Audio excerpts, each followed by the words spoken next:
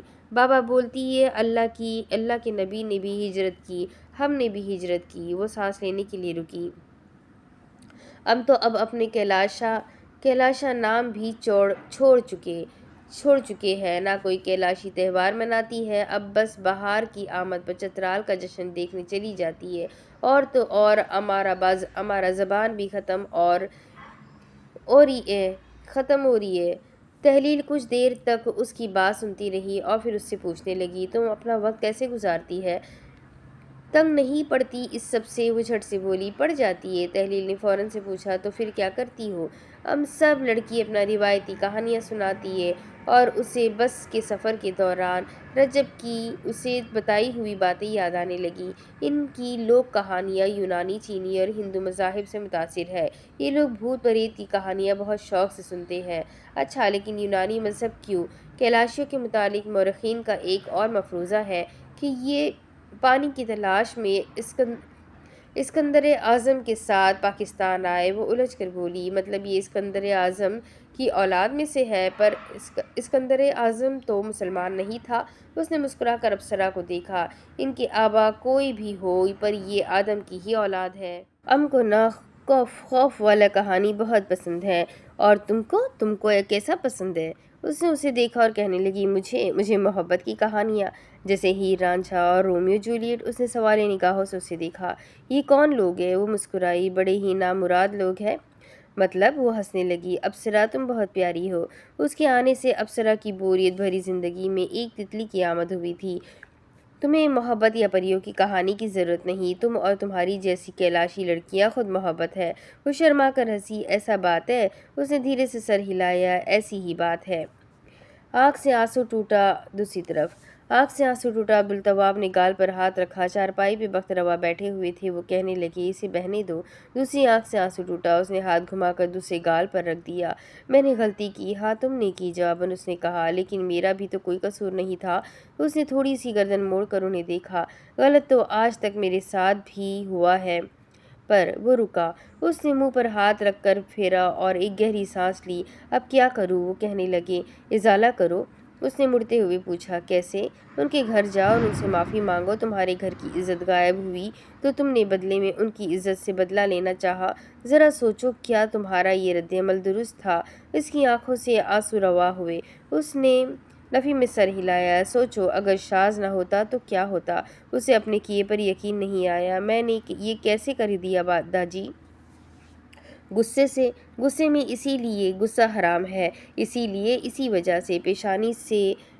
پشیمانی سے اس کا سر جھکنے لگا۔ اس نے آج مجھ سے پوچھا، کیا تم واقعی عبدالطواب ہو؟ آج زندگی میں مجھے پہلی بار ایسا لگا کہ میں عبدالطواب نہیں، ورنہ اس سے پہلے میں یہ سوچتا تھا میں تو الطواب کا بندہ ہوں، جب چاہوں اس کے پاس لوٹ سکتا ہوں۔ بخت روا مسکرا پڑے، اس لیے تم توبہ میں تاخیر کر رہے تھے؟ وہ بھرائی ہوئی آواز میں بولا، ہاں۔ اس نے گال سے اپنے آنسو پوچھے، مجھے بہت شرم آ رہی ہے، میں تنگساز ہوں، یہاں اس علاقے میں میری کتنی دہشت ہے، اور میں کیسے کونے میں چھپا ہوا رو رہا ہوں۔ میں نے یہ کیا کر دیا داجی؟ انہیں اس پر رحم آ رہا تھا۔ سب کو میں ہی غلط لگ رہا ہوں، سب کو میں ہی برا لگ رہا ہوں۔ کوہ نور کو بھی لگتا ہے کہ میں ہی غلط ہوں۔ کیا میں واقعی میں غلط ہوں؟ کیا اللہ مجھے واقعی میں معاف نہیں کرے گا؟ دوپہر سے رات ہو گئی ہے، میں اللہ سے معافی مانگ رہا ہوں، کیا وہ مجھے معاف نہیں کرے گا؟ جب اس کے بندوں کا دل دکھایا ہے تو اس کے بعد اس کے بندوں سے بھی معافی مانگوں؟ پر آنکھوں میں پھر سے آنسو کا سیلاب آیا۔ مانگ لوں گا، پر وہ سسکنے لگا، مجھے لگتا ہے مجھے تب بھی اللہ معاف نہیں کرے گا۔ اب اللہ سے دعا کریں مجھے اپنی توبہ کی قبولیت کا احساس ہو جائے۔ وہ دھیرے سے ہنسے، خبتی باولا۔ اس نے مترنم آنکھوں سے انہیں دیکھا، بھلا جسے اپنی توبہ کی قبولیت کا احساس ہو جائے، اس کے پیر پھر کبھی زمین پر ٹکتے ہیں؟ وہ اس کی آنکھوں میں ناسمجھی اور نادانی کے تاثرات دیکھ کر مزید زور سے ہنسے۔ توبہ زمین پہ لاتی ہے اور اس کی قبولیت کا احساس آسمان پر واپس لے جاتا ہے۔ عبدالتواب نے ان سے بے بسی سے پوچھا، تو پھر ہم کہاں جائیں داجی؟ وہ سانس لینے کے لیے رکے اور پھر اس سے کہنے لگے، خاک ہو، خاک رہو۔ اس کی آنکھیں پھر سے نم ہونے لگی۔ بخت روا نے اس کے سر پر ہاتھ رکھ کر اسے دھیرے سے سر ہلایا۔ رہی بات بلک بلک کر رونے کی، اللہ کے لیے بندہ طفلی میں روئے یا نوجوانی میں، وہ ایک سا ہے۔ اس نے پھر سے آنسو پوچھے۔ داجی میں صرف آپ کے سامنے رو رہا ہوں۔ اچھا، وہ تبسم سے بولے تھے۔ ایک نیکی دوسری نیکی کو جنم دیتی ہے، ایک گناہ دوسرے گناہ کو جنم دیتا ہے۔ نیکی اور گناہ کا عمل تمہارے اختیار میں ہے، جتنا کرو گے ہوتے چلے جائیں گے۔ توبہ آج سے، ابھی سے کرو اور نئی زندگی میں قدم رکھو۔ اس نے لب دبا کر دھیرے سے سر ہلایا۔ جی جی۔ سبززار پر جمی ہوئی اوس ٹمٹما رہی تھی۔ قبیلے میں لوگ فجر کے جاگے اپنے روز مرہ کے کاموں میں مشغول تھے۔ آدمی ریوڑ چرانے کے لیے لے کر جا رہے تھے، عورتیں گھروں میں روز معاش کے لیے کیلاشی ثقافت کا ساز و سامان بنا رہی تھی، چھوٹے بچے اسکول کے لیے روانہ ہو گئے تھے۔ کھپڑیل میں سورج کی کرن داخل ہوئی، سبزے پر اوس تیزی سے چمکتے ہوئے دم توڑنے لگی۔ پاجا نے ایک عمر رسیدہ خاتون کو چارپائی پہ بٹھایا، تبھی وہ کھانسنے لگی۔ رجب زمین پر بیٹھا قہوہ پیتے ہوئے انہیں دیکھ رہا تھا۔ اماں بس ابھی نکلتے ہیں، اسے انہیں چترال اسپتال لے کر جانا تھا۔ اس نے پاجا سے کہا، دیکھ کر آئے؟ جواباً اس نے کہا، ہاں جاتا ہے۔ وہ تکیے سے ٹیک لگائے ہوئے بیٹھی تھی۔ ابصرہ کمرے میں چلی آئی۔ تم جاگ گیا؟ اس نے اسے دیکھا۔ ہاں۔ وہ مسکرا کر اس کے قریب چلی آئی۔ تمہارے لیے پانی گرم کر دیا ہے، نہ پہلے نہا لو؟ تم شیخ کی بیٹی ہو نا؟ تہلیل نے بے اختیار پوچھا تھا۔ وہ حیران ہوئی۔ ہاں، پھر بھی کام کرتی ہو؟ ہاں تو؟ وہ مزید حیران ہوئی۔ شیخ کا بیٹی ہے تو مطلب کام نہیں کرے گا؟ اللہ کے نبی کا بیٹی بھی تو کام کرتا تھا۔ اس نے دھیرے سے سر ہلایا۔ ہاں، اور سوچنے لگی، بس ایک میں ہی نکمی ہوں۔ اس نے جھک کر پلنگ کے قریب رکھا ہوا صندوق کھولا۔ تہلیل نے سر پھیر کر اسے دیکھا۔ یہ صابن ہے۔ اس نے کاغذ میں لپٹا ہوا صابن اسے دکھایا۔ یہ باہر والے صابن سے اچھی صابن ہے، منہ پر بھی لگاؤ اور سر پر بھی۔ ام نے پھولوں کے تیل سے بنائی ہے۔ وہ بدقت مسکرائی۔ چند لمحے وہ خاموش رہی۔ ابصرہ اسے بغور دیکھ رہی تھی۔ اس نے پلکیں اٹھائی۔ تم شادی کرنے کا اتنا اشتیاق کیوں رکھتی ہو؟ میرا مطلب شوق کیوں ہے؟ وہ جھٹ سے بولی۔ کیونکہ مجھے بہت بے چینی ہوتا ہے، شادی کے بعد نہیں ہوگا۔ اسے ہنسی آئی۔ اچھا، مطلب مصروف ہو جاؤ گی؟ ہاں، اس نے سر ہلایا۔ وہ زور سے ہنس پڑی۔ ابصرہ کے ماتھے پر شکنیں ابھرنے لگی۔ ابصرہ، ایسا نہیں ہوتا، شادی کے بعد بھی بے چینی ہوتی ہے، مگر ہم اتنے مصروف ہو جاتے ہیں کہ ہمارے پاس اس بے چینی کو محسوس کرنے کا وقت ہی نہیں ہوتا۔ پہلے میں بھی تمہاری طرح بہت بے چین رہتی تھی، مگر 2 دن سے پرسکون ہوں۔ اگرچہ میں پریشانی میں ہوں، لیکن اب مجھے لگ رہا ہے میری پریشانی کی وجہ میرے شہر میں ہی رہ گئی ہے۔ کون؟ ابصرہ کی آنکھیں ذرا باہر آئی۔ تہلیل نے اس کی آنکھوں میں تجسس پایا تو بولی، کوئی ویسا ہی جو کافرستان میں ہے۔ میرے اللہ، وہ چوکی تو تم جس کے ساتھ آیا ہو وہ کون ہے؟ سب کچھ ابھی ہی جان لو گی؟ وہ یہ کہتے ہوئے پلنگ سے اٹھی۔ متجسس ابصرہ کہنے لگی، نہیں دیکھو بتا دو نا۔ نہیں دیکھو بتا دو نا۔ وہ پلٹی۔ کیا؟ وہ کون ہے؟ وہ، اس کے ہونٹ گول ہوئے، ایک ایسا اجنبی جس کے ساتھ میں نے سفر کیا مگر میں بے خوف رہی، جس کے ساتھ میں نے کھانا بانٹا مگر میرا شکم سیر رہا۔ ابصرہ، باہر سے کسی آدمی کی آواز سنائی دی۔ وہ خاموش ہو گئی۔ وہ کیلاشی زبان میں اسے کچھ کہہ رہا تھا۔ اس آدمی کی بات سن کر تہلیل سے کہنے لگی، تہلیل جلدی کرو، جلدی، بابا خیمے میں انتظار کر رہے ہیں۔ وہ ابصرہ کے ساتھ ایک خیمے میں داخل ہوئی۔ وہ سرتاپا کیلاشی رنگ میں رنگی ہوئی تھی۔ سامنے زمین پر سرمئی داڑھی والے بزرگ آدمی بیٹھے ہوئے تھے۔ فاصلے پر رجب پاجا کے ساتھ بیٹھا ہوا تھا۔ وہ سفید شلوار قمیض میں ملبوس تھا۔ ایک نظر اس نے اسے دیکھا اور پھر نظریں جھکا لی۔ ابھی وہ اندر داخل ہوئی ہی تھی کہ باہر سے کسی آدمی کی آواز سنائی دی۔ شیخ غضب سے کچھ بولے۔ رجب پاجا سے پوچھنے لگا، یہ کیا معاملہ ہے؟ وہ دھیرے سے بتانے لگا، یہ کچھ لوگوں نے ہمارا جینا مشکل کی ہوئی ہے۔ سردار کے نام پر لوگوں سے پیسہ مانگتی ہے، پھر لوگوں پر لگاتی بھی نہیں ہے۔ وہ ابصرہ کے ساتھ ان سے تھوڑے فاصلے پر بیٹھنے لگی۔ شیخ اس کی جانب متوجہ ہوئے اور اسے دیکھ کر کچھ بولے۔ ابصرہ نے ترجمہ کیا، بابا کہہ رہے ہیں تم میرے ساتھ رہو گی۔ وہ ساتھ ساتھ بول رہے تھے اور وہ ترجمہ کر رہی تھی، مگر یہاں رہنے کا کچھ اصول ہے، تمہیں قبیلے کی لڑکی بن کر رہنا ہوگی۔ اس نے سر ہلا دیا۔ جی ٹھیک ہے، کتنا پڑھی ہو تم؟ اس نے کہا، 10 جماعتیں۔ انہوں نے پاجا کو دیکھا۔ یہ، اس نے بتایا، 14۔ کچھ لمحے وہ خاموش رہے، پھر ان کے لب کھلے۔ وہ ترجمہ کرنے لگی، لگے۔ تم دونوں کو قبیلے والوں کی طرح کام کرنے ہوں گے۔ رجب بے اختیار بولا۔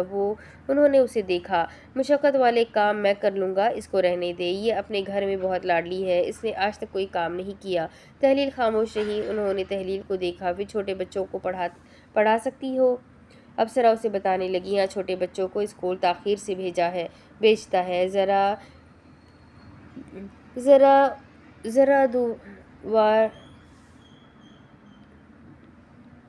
ذرا دور ہے نا، تم ان کو پڑھائے گی؟ اس نے دھیرے سے سر ہلا دیا۔ رجب اور وہ کہنا چاہتے تھے کہ وہ صرف چند روز کے لیے یہاں آئے ہیں، مگر شیخ کا جاہ و جلال اور رعب اس قدر تھا کہ وہ کچھ بول نہیں سکے۔ انہوں نے ہاتھ ملے۔ یہ تو طے ہو گیا۔ وہ ٹھہرے اور پھر انہیں دیکھ کر کہنے لگے، اب تم دونوں کیا چاہتے ہو؟ ان دونوں نے سر اٹھا کر انہیں دیکھا۔ بہت جلد قبیلے والے تم دونوں کے متعلق مجھ سے پوچھیں گے۔ ہم تم دونوں کو اللہ کے حکم سے اپنی امان میں لے رہے ہیں، مگر یہ قبیلہ اور یہ گاؤں ہم نے اسلام کی بنیاد پر رکھا ہے۔ ہم یہاں کسی سرکش اور باغی کو آواز اٹھانے کا موقع نہیں دے سکتے۔ آج نہیں تو کل تم دونوں کے تعلق کے متعلق یہ گاؤں ہم سے پوچھے گا، اور مجھے خدشہ ہے کہیں یہ فیصلہ گاؤں والوں کو میرے خلاف کھڑا نہ کر دے۔ اب تم دونوں ہی بتاؤ، مجھے کیا کرنا چاہیے؟ کیا کیا جا سکتا ہے؟ تحلیل نے سر اٹھا کر پوچھا تھا۔ تم دونوں نکاح کر لو۔ ترجمان ایک دم رکے تھے۔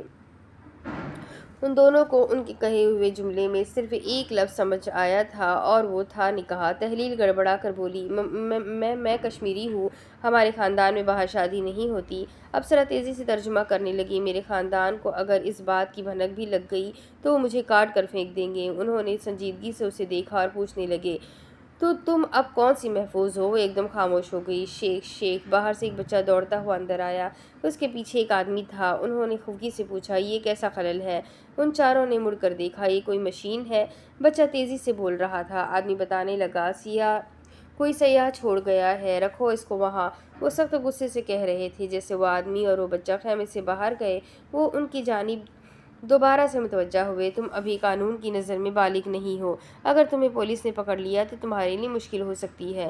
شاید تمہارا کچھ نہ جائے، مگر اس لڑکے کی زندگی برباد ہو جائے گی، اور اس کا اس سب میں کوئی قصور نہیں ہے۔ نکاح ہوا ہوگا تو کوئی تمہارے کردار پر انگلی نہیں اٹھا سکتا۔ میں مجبور ہوں، اس سے زیادہ تمہاری کوئی مدد نہیں کر سکتا۔ رجب نے لب کھولے اور کہنے لگا، شیخ یہ میرے دوست کی امانت ہے، میں ایسا نہیں کر سکتا۔ وہ سر جھکائے بیٹھی تھی۔ تم دونوں کو ایک ساتھ رہنے کا کون کہہ رہا ہے؟ عقد کرو، نکاح عقد ہے، عقد کرو۔ اس لڑکی کی ذمہ داری اٹھاؤ۔ جب تم اس کی جگہ مشقت کرنے کو تیار ہو، اس کے نان نتکے کا خرچ اٹھانے کو تیار ہو، تو نکاح کرنے میں کیا حرج ہے؟ جواباً وہ کہنے لگا، آپ اس کو یہیں رکھیں، میں کہیں اور چلا جاتا ہوں۔ سر جھکائے بیٹھی دوشیزہ کی افغانی ماتھا پٹی جگمگائی۔ وہ دھیرے سے لب کھلے۔ شیخ مجھے قبول ہے۔ رجب نے کنکھیوں سے اسے دیکھا۔ اس کا چہرہ بے تاثر تھا۔ مجھے اس عقد سے کوئی مسئلہ نہیں ہے، آپ کروا دیں ہمارا نکاح۔ رجب نے لب دبا کر سر جھکا لیا۔ تحلیل بھولو مت، ہمیں واپس بھی جانا ہے۔ تحلیل نے اسے دیکھا اور دبے دبے غصے سے کہنے لگی، تم اگر کل مجھے میرے گھر جانے دیتے تو آج مجھے یہ فیصلہ نہ کرنا پڑتا۔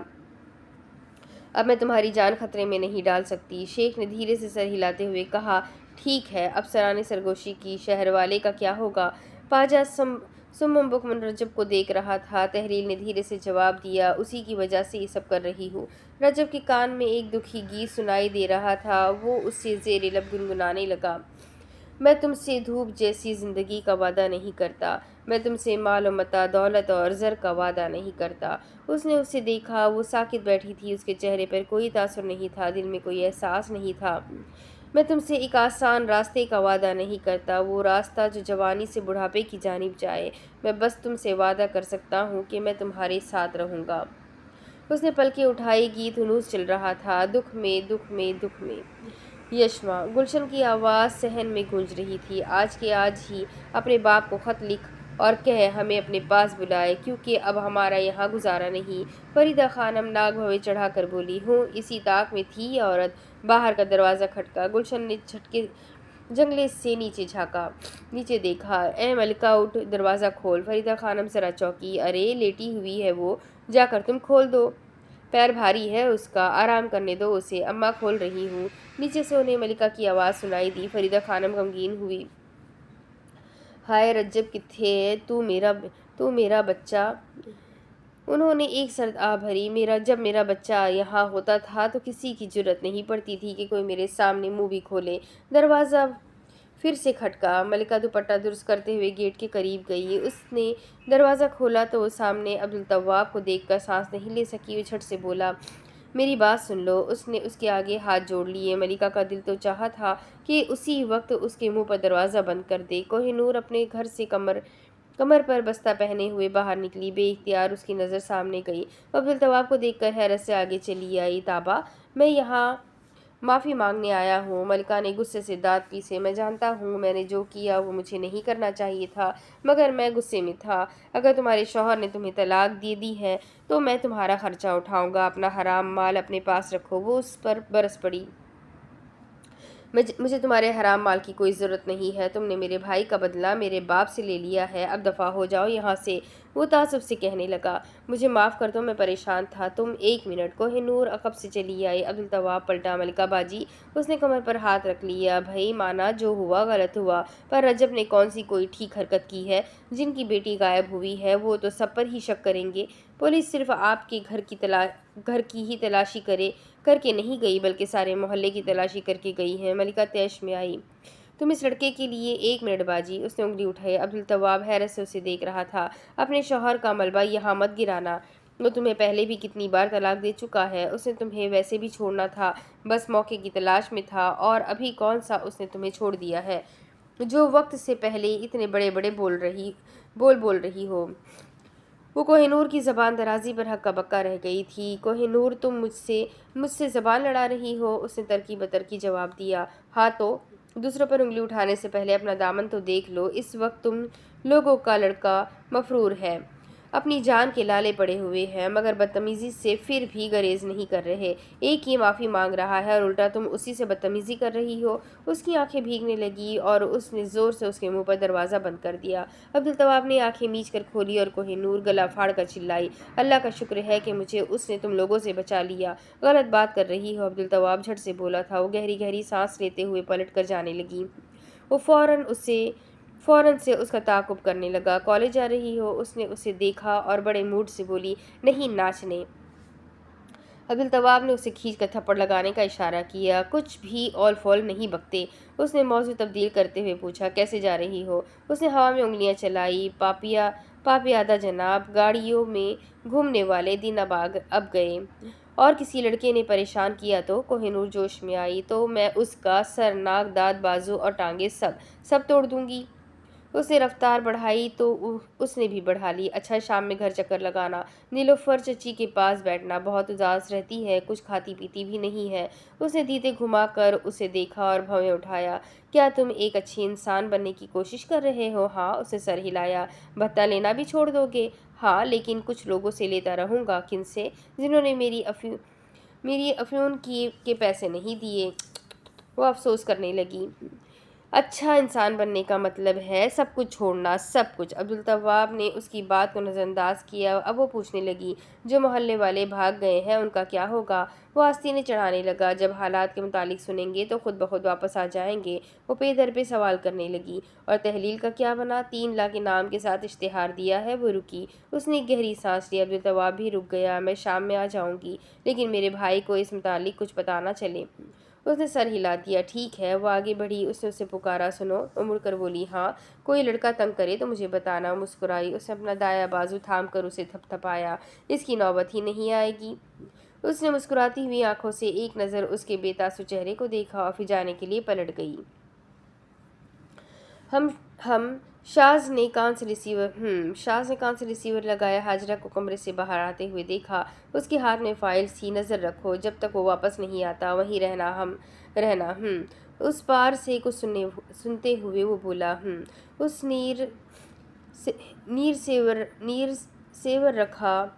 نے ریسیور رکھا اور تیزی سے اس کی جانب چلایا۔ حاجرہ، وہ رکی۔ اس نے دھیرے سے پلٹ کر اسے دیکھا۔